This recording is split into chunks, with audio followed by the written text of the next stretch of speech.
Welcome to a guide on how to play Mantis. For those of you that don't know me, I'm a Celestial support player, and all of the clips in this video will be from Celestial ranked games. The goal of this guide is to get you better at playing Mantis by making you more aware of how to use her abilities properly, how to position with her counters, and all that kind of jazz. So let's go ahead and get right into it. First off, I'm going to start by breaking down her abilities. For those of you that already know how her abilities work, that's completely fine. You can just go ahead and skip to the next section of the guide. Mantis has 5 abilities total, but really 4 since her E and her F do the same thing. Her left shift, also known as Explore Slumber, is a self-peel and setup tool. When used, this ability lobs out a pink blob that unseemingly can only hit one person, but it can put them to sleep for 3.5 seconds. This sleep can be broken by an enemy ally, damaging the spirit that comes out, and is most accurate when used at your feet when someone's on you. It can also cancel abilities, such as ultimates that aren't CC immune.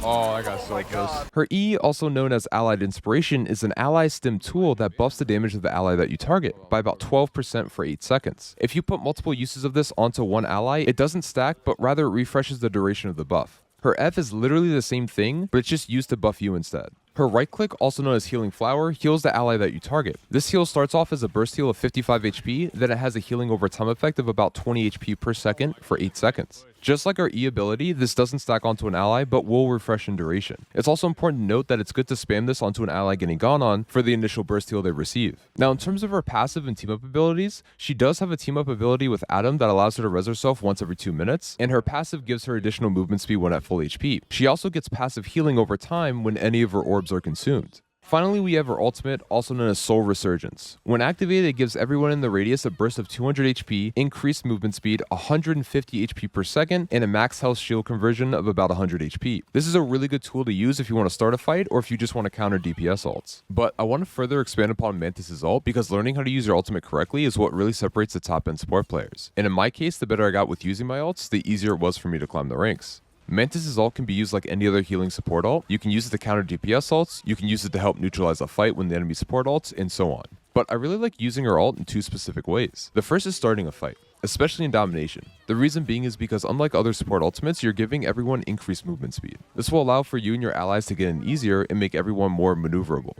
On top of that, you're giving everyone shielding, and this helps to prevent allies from getting one-shot. So it's a massive stim tool that does more than just heals, and this makes it a really good fight starter. Now, I'm not saying to do this every fight, but if you notice that your team is struggling to get in, then they'll probably need this extra boost, and sometimes it's just easier to fight on point. The other time I like ulting with her is just countering DPS ults like a Star-Lord ult, because you just completely nullify it. I don't like ulting as much to just stalemate one of their support ults, because if you take an ult like Luna, that's going to last 4 seconds longer than Mantis ult. So she's still going to get value from her ult, whereas yours is just going to be there. Now, I'm not saying to never do this. Sometimes you just have to, especially if your team is dying and you're trying to hold point. But I recommend holding yours and having, say, your Luna ult before you do in these cases, especially because you should be having at least 2, if not 3 support ultimates. And this brings me to my next point. When should you be picking Mantis? Mantis is what I consider to be an off-healer. She heals, but she does more than that. She stims herself and her allies by giving out damage boosts, she has some setup with her sleep, and she does quite a bit of damage with her autos. But her healing isn't all that much. In fact, she can't even heal with her autos, like most other supports can. Huh? So because she can only heal with her right click, which isn't much compared to most other supports, she's going to be an off-healer. This means that you should stop picking on Mantises that don't have that much healing. Bro, I'm Mantis! No, but this means usually it's not good to be playing Mantis in a 2-healer comp. Usually you would want 2 main healers like Luna, Invis Woman, and Cloak and Dagger. There are some exceptions to this, like if Rocket has 2 of his team-ups with Punisher and Bucky, it wouldn't be the worst to run a Rocket in that case, even if you only have 1 main healer and a double healer comp. But it's all just situational. Mantis, however, is best in a 3-healer comp. This is because Mantis can still get some healing out, but she's not relied on to be the main source of healing, and this allows her to stim her allies more with the damage boost since she doesn't have to worry as much about healing. Also, she can do a lot of single target damage, which can help make up for a lack of DPS in a triple healer comp. So this would be the best time to pick Mantis, especially if you have 3 support mains on the team. This would be better than, say, flexing a DPS, especially if you're not that confident at playing that role.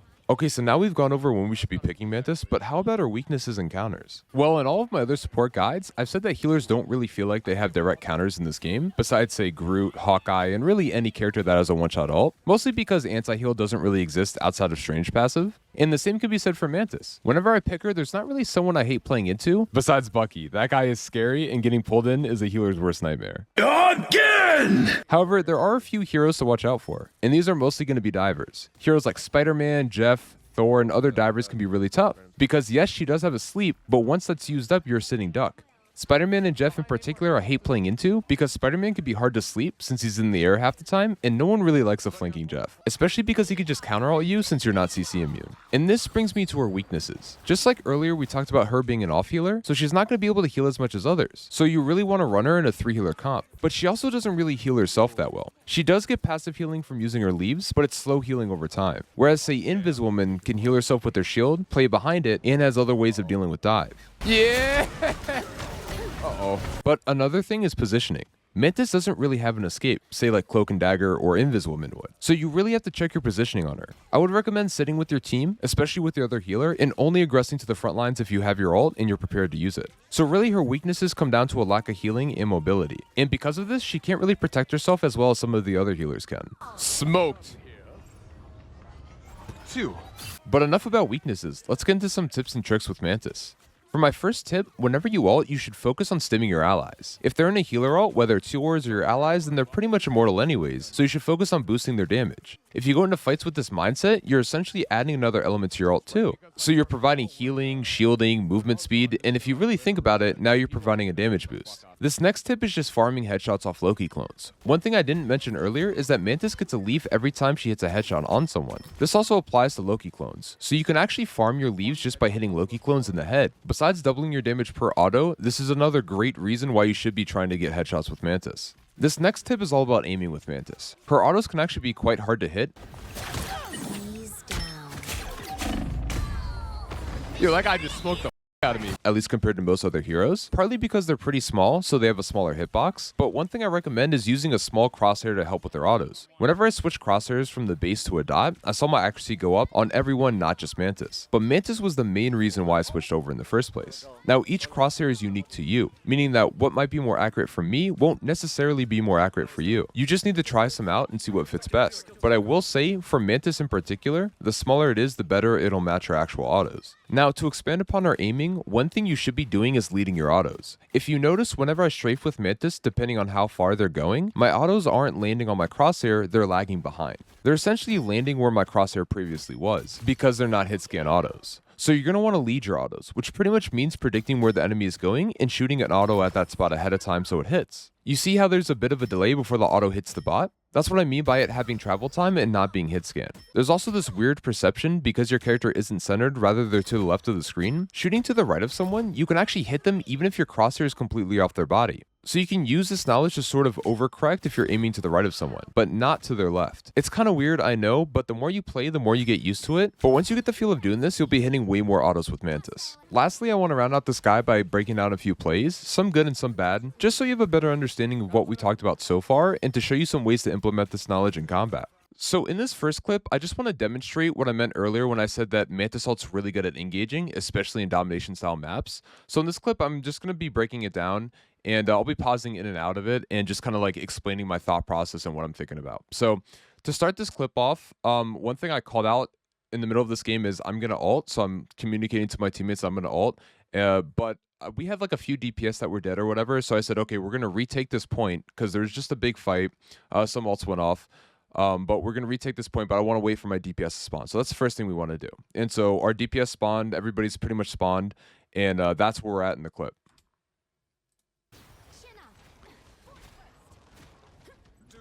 So I just make sure everybody's here first, and what we're going to do is we're going to start our ult.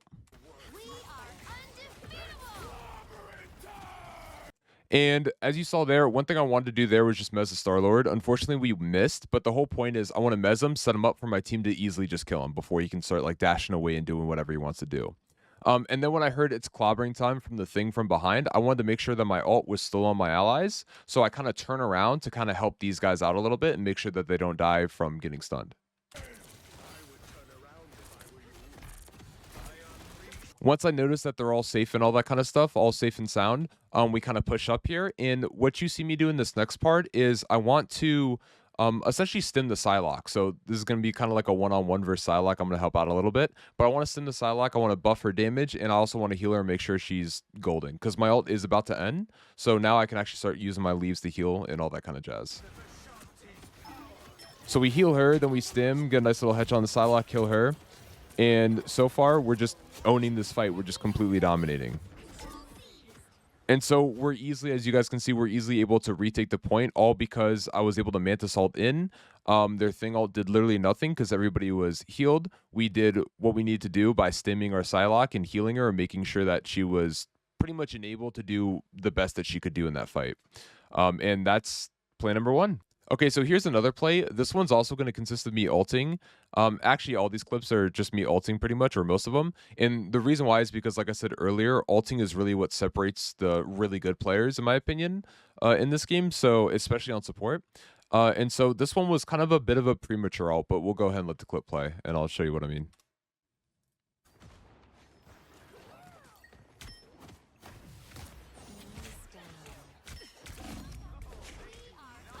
Okay, so after we absolutely sauce that Black Widow, we go ahead and let our ult rip because we're 1 HP. And so in this moment, I think it's important to kind of like realize, like, the thing is you have to make a split-second decision on whether you think it's going to be a good ult or not.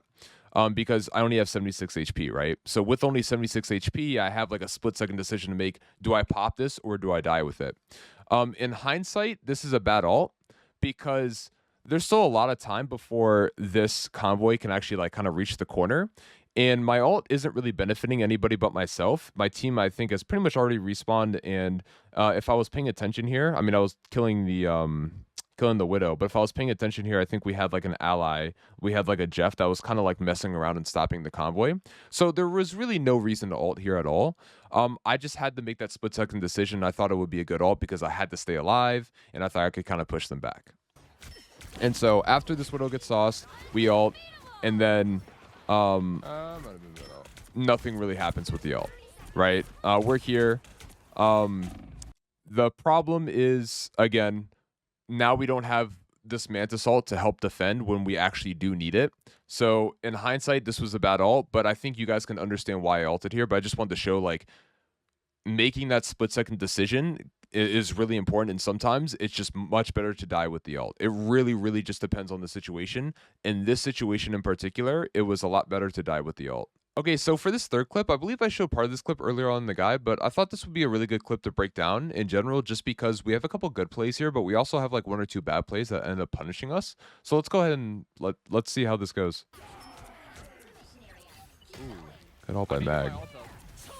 So, okay, so here you hear me shout, I need to get my ult up. So what I'm thinking about in this moment, whenever I'm playing Mantis, is that because you're a healer at heart, whenever you right click, I said this earlier on in the guide, but whenever like you're healing and right clicking, you're getting your ult charge up quicker, right? Because you're healing people. And so typically whenever I'm like pressured to get my ult up faster and I really want to do that, I'll start to heal more than I'll actually like damage boost, more than I'll stim people with that. And that's because, again, I'm getting my ult up faster. And then typically when I do get my ult up, I'll actually damage boost more than I actually heal. It really just depends. Of course, you still want to save your allies, but because I already have my ult, I can focus a little bit more on damage boosting because I don't have to get my ult up as fast, if that makes sense. Ooh. I need to get my ult up. So we have a really good counter to the Psylocke ult here. And here I start hitting the tank, so the thing. And pretty good autos on him, did some pretty good damage. But typically, I think in general, you want to, because like Mantis is like one of the most powerful characters on the field while she's in her ult, you kind of want to use that to your advantage and go for their squishy. So maybe try to go for a DPS or go for a healer, right? Kind of like pressure into their backline. There they had invis ulted, so I couldn't really kill anybody anyways with it. But that's partly, I think, why I went for the thing. But in general, I think that's what you should be doing. Try to avoid the tanks unless like you guys can get absolute kills, because a pick is a pick, right? Now picking a heal, whenever somebody kills like a tank or a DPS, or like, oh, 1 down, 2 down. If a healer's down, bro, all hell breaks loose. They're down to 1 healer. Go in, go in. You know what I'm saying? Like, so if you can kill a healer, kill a healer.